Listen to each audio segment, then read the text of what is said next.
सावित्री पर्व 1 अध्याय 2. आपल्या दिव्यतेची शक्ती स्वतःला संपूर्णपणे सहाय्य करीत त्याची तिला खात्री होती, पण मानवजात त्याबद्दल अनभिज्ञ होती. मानवी अस्वस्थतेची बाधा तिला झाली नव्हती, कारण दिव्यतेच्या विराट शक्तीत ती पूर्णपणे निमग्न झाली होती आणि म्हणूनच येणाऱ्या दारुण परिस्थितीला शांतपणे तोंड देणे तिला शक्य होणार होते. वन व डोंगर यांची या परिस्थितीला सुंदर पार्श्वभूमी लाभली होती, कारण शांत अद्भुत असलेल्या शक्तिशाली प्रकृतीची ती अभिव्यक्ती होती.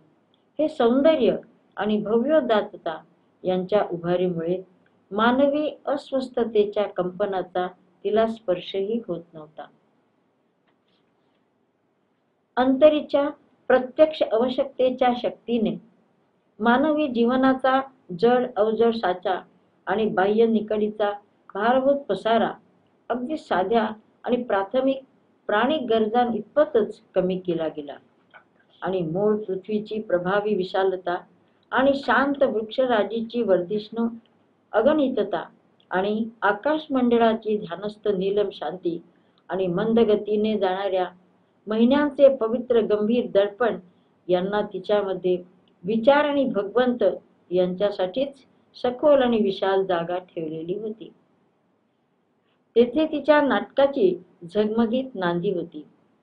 पृथ्वीवरील चिरंतनाचा वाटचालीसाठी अरण्याच्या तपस्वी अभिप्सेमध्ये आरंभ केला आणि शिखराच्या उत्कट भावनेने पाहिलेला, जेथे दिव्य कालाच्या सुवर्णोद्घाटनात प्रगटले, जेथे श्रावक नीरवतेने अनुच्चारित शब्द जाणला आणि जेथे दुःख आणि स्थित्यंतर या परत जाण्याचा कालघटिकांचा विसर पडला, तेथे दिव्य कालातील प्रकाशोदय झाला.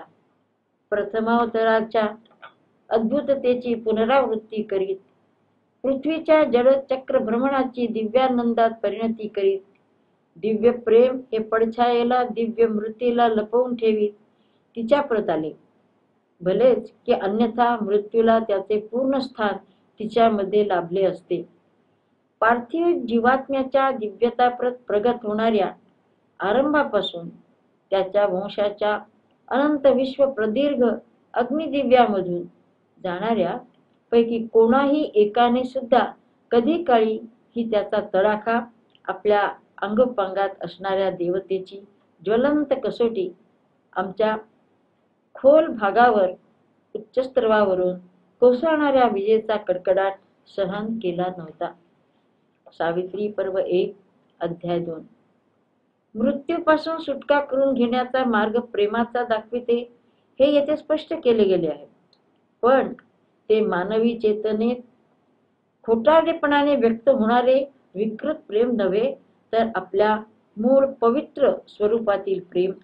सावित्रीच्या चेतनेतून व जीवनातून या प्रेमाचा आविष्कार झाला. जगातील प्रेमाच्या सर्व प्रगटीकरणात नेहमी विकृती येते आणि गरज व हव्यास यांच्यापुरतेच ते मर्यादित केले जाते.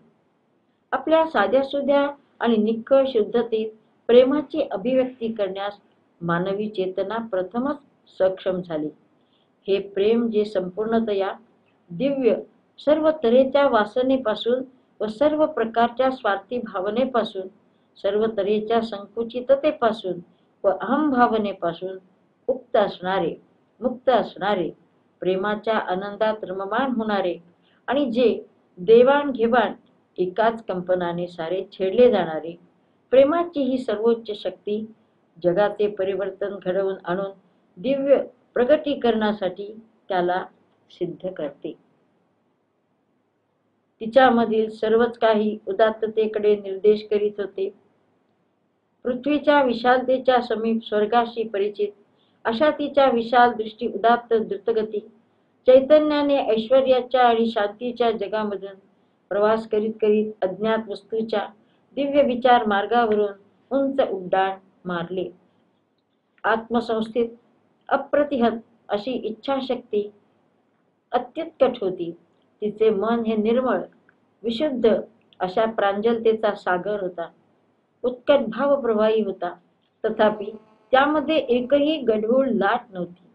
ज्याप्रमाणे गूढ आणि संप्रेरक नृत्यामध्ये दिव्य सत्याच्या प्रकटनकारी खोल तळातून विमल उत्कट आनंदाने उत्स्फूर्त व नियंत्रित होऊन गूढ आणि संप्रेरक नृत्यामध्ये ज्याप्रमाणे पुरोहित देवतांच्या काही एका भविष्यसूचक गुहेमध्ये संचलित होते, त्याप्रमाणे आनंदाच्या हातातील शांतिरूप हृदयाने महान निर्माणक स्पंदनासह उषेच्या उपबोधक उपकथेप्रमाणे एक असे शरीर धारण केले की जे अवगुंठित दिव्यत्वाचा देव्हाराच वाटला, अथवा अतीतच्या वस्तुजाताचे सुवर्ण मंदिर द्वारच वाटले. सावित्री पर्व 1 अध्याय 2. मानवतेच्या छोट्या मर्यादित बद्ध नसलेल्या जीवाचे हे वर्णन आहे. त्याच्यात अतीताची चेतना निबद्ध आहे. तिच्या कालजवित पदन्यासामध्ये दिव्य लयबद्धता होती. पार्थिव वस्तुत्वता मध्ये तिच्या दृष्टीने, तिच्या स्मिताने स्वर्गीय संवेदना जागृत केली आणि त्याच्या उत्कट आनंदाने मानवी जीवनावर दिव्य सौंदर्याचा वर्षाव केला. विशाल व्यापक आत्मदान ही तिची अंगिक स्वाभाविक कृती होती. सागराप्रमाणे आकाशाप्रमाणे तिची उदारता होती. आपल्या श्रेष्ठत्वाने जे जे आले त्याला तिने आपल्या कुशीत घेतले आणि त्यांना विशालतर विश्वाची जाण दिली. तिची वत्सल काळजी म्हणजे मधुर उबदार कोवळे ऊनच होते. तिची उच्च भावुर्मी निलीम आकाशाचे संतुलन होते. एखाद्या पारदलेल्या पक्षाप्रमाणे तिचा समर्थ आत्मा आपल्या थकल्या पंखांनी विश्वात्मक झंझावातातून सुटका करून घेत उडत उडत जातो आणि आठवणीतील हृदयाच्या शांत स्थळावर पोहोचतो. सुरक्षित स्थळामध्ये आणि उदात्त उबदार स्थितीमध्ये एखाद्याला मधुर मधुस्तोतातून पुनश्च जीवन प्राशन करता येईल. हरपलेली सौख्याची सवय पुनश्च लावून घेता येईल आणि तेजस्वी स्वभावाच्या ऐश्वर्य संपन्न वातावरणाची अनुभूती येईल आणि तिच्या उभेत व रंगसंगतीत सुखाचा हळुवारपणे आस्वाद घेता येईल. सावित्री पर्व 1 अध्याय 2. सावित्रीच्या स्वभावाचे हे काव्यमय वर्णन आहे. उच्चतर व अधिक परिपूर्ण जगतांमधून तिच्या स्वभावाची जडणघडण झाली आहे. या जगतांना पृथ्वीवर प्रकटीकरण हवे आहे, पण त्याआधी अशा प्रकटीकरणाला पृथ्वी पात्र व्हावी अशी अपेक्षा आहे. नवे जग निर्माण व्हावे म्हणून पृथ्वीला सज्ज करण्यासाठीच सावित्री अवतार घेते. या साऱ्या वर्णनात शांती आणि आनंद, समानता व सतत हसतमुखता यावर मोठा भर देण्यात आला आहे. त्यामुळे अधिकाधिक गोष्टी समग्रतेने पाहता येतात. छोट्या मोठ्या त्रुटींवर मात करता येते. अधिक काळ व अवकाश जाणीवेच्या टप्प्यात येतो. आनंद अधिक स्थायी स्वरूपात व शांती अविचल राहते. विभक्ततेने निर्माण केलेल्या संकुचित सीमांनीच सारे दुःख, कटकटी, उद्वेग उत्पन्न होतो. या उलट उच्चतर चेतनेचे अवतरण झाल्यास आनंदी स्मित व प्रगाढ शांती निर्माण होते. ती कधीच विचलित होत नाही. श्री अरविंदांनी असे घोषित केले आहे की स्वतःमध्ये समाविष्ट असलेली चेतना सावित्रीने पृथ्वीवर उतरवली आहे व ती प्रकटीकरणाची तयारी करीत आहे. एक गहन करुणा नीरव पवित्र स्थान, तिचे आंतरिक अप्रतिम सहास्य हे स्वर्गाचे उघड अप्रतिसिद्ध द्वार होते. तिचे प्रेम हे विश्वाहून विशालतर होते. तिच्या एकमेव हृदयामध्ये संबंध विश्वच आश्रय घेऊ शकते. महान असंतुष्ट देवता इथे निवास करू शकतात.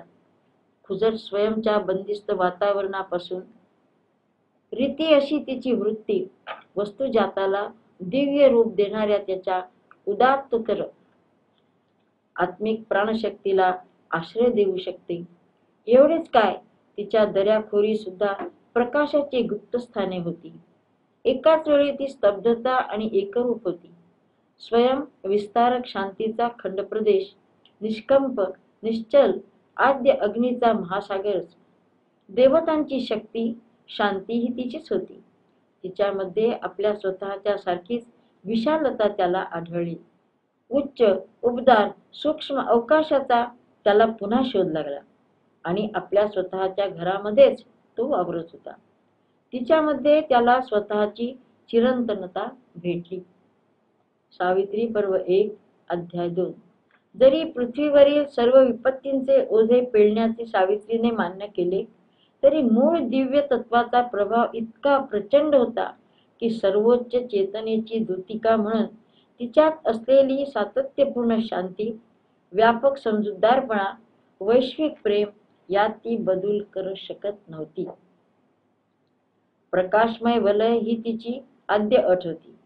संवत्सरे ही निघून जाणाऱ्या देवतांची सुवर्णमय प्रावरणे होती. तिचे यौवन हे शांत आनंद सिंहासनावर विराजमान होते. तथापि आनंद हा काही अखेरपर्यंत टिकून राहत नाही. ऐहिक पार्थिव वस्तुजातामध्ये एक अंधकार आहे. तो अत्यंतिक सुखद सुराला टिकू देत नाही. तिच्यावर सुद्धा तो अटळ हात पडलाच. सुसज्ज अशा दिव्य अमराने काळाचा पाश धारण केला, सहन केला. सावित्री पर्व 1 अध्याय 2. अंधकार व अचेतनता याकडून प्रकाश व चेतनता याकडे केलेले आरोहण म्हणजे पृथ्वीची कथा आहे. इतकी वर्ष उलटली तरी हा प्रवास अजून प्राथमिक अवस्थेतच आहे आणि आपल्या पुढे फक्त एवढेच आश्वासन आहे की प्रकाश अवतीर्ण होईल. आपण जेव्हा मागे वळून पाहतो तेव्हा इतका अंधकार, दुःख, हालअपेष्टा दिसून येतात की जर आपल्याकडे आंतरिक चेतना व भावी विजयाचे तिचे आश्वासन जर नसते तर इतर अनेकांप्रमाणे आपणही असेच म्हणून गेलो असतो की दुःख भोगापासून जर सुटका करून घ्यायची असेल तर आपण पृथ्वी तलावरील जीवनालाच रामराम ठोकला पाहिजे. पण सावित्रीने आता असे वचन दिले आहे व खात्री पटवून दिली आहे की प्रकाश उददीमान होईल आणि हालअपेष्टा नाहीशा होतील. तेव्हा या वचनाचा आपण खात्रीपूर्वक स्वीकार केला पाहिजे आणि प्रकाशमय भविष्याच्या दिशेने वाटचाल सुरू ठेवलीच पाहिजे. भाराने दडपलेल्या श्रेष्ठाला जो भेटतो तो तिच्या संपर्कात होता. आत्म्याच्या विनाशामध्ये तो मृत्यू, पराभव व दुःख यांना आत्म्याचे अंकुश म्हणून स्वीकारतो. त्या अग्निदिव्य आणि मार्ग नेमून देणाऱ्या संशयास्पद अनिश्चित देवतेने आपल्या दुःखाच्या मशालीने अपूर्ण जगताची खिंडारे दाखवली आणि आपल्या विशाल स्वयंच्या द्वारा ती खिंडारे बुजवून टाकण्यासाठी आवाहन केले. आपल्या शांत बाह्य दृष्टीमध्ये प्रचंड आणि क्रूर अशा त्याने शाश्वताची भीषण युद्ध निपुणता उंचावून आपल्या सामर्थ्याचे संकटांचे मूल्यमापन केले आणि सर्वांनीच ओलांडून जायला पाहिजे म्हणून तरी अधिक खोल केली. तिच्या दिव्यतम तत्वांवर प्रहार करीत करीत त्याने तिच्या हृदयाला संघर्षणाऱ्या मानवी हृदयाशी संपर्कित केले आणि तिच्या सामर्थ्याला आपल्या नियुक्त मार्गाप्रत जाण्यासाठी तिच्यावर दडपण आणले. यासाठीच तर तिने पार्थिव जीवन स्वीकारले होते. त्याच्याबरोबर संघर्ष करण्यासाठी ती आली होती आणि मानवी मनाच्या कुटांना व मठ्ठ जडतेच्या अंधकारात तीव्र जीवन संग्रमाला तिने सामोरी जावे, तोंड द्यावे म्हणून ती आली होती. अज्ञान आणि मृत्यू यांना सहन करावे की अमरत्वाचा मार्ग शोधून काढावा हाच केवळ तिच्या आत्म्यापुढे दैवाने टाकलेला फासा होता.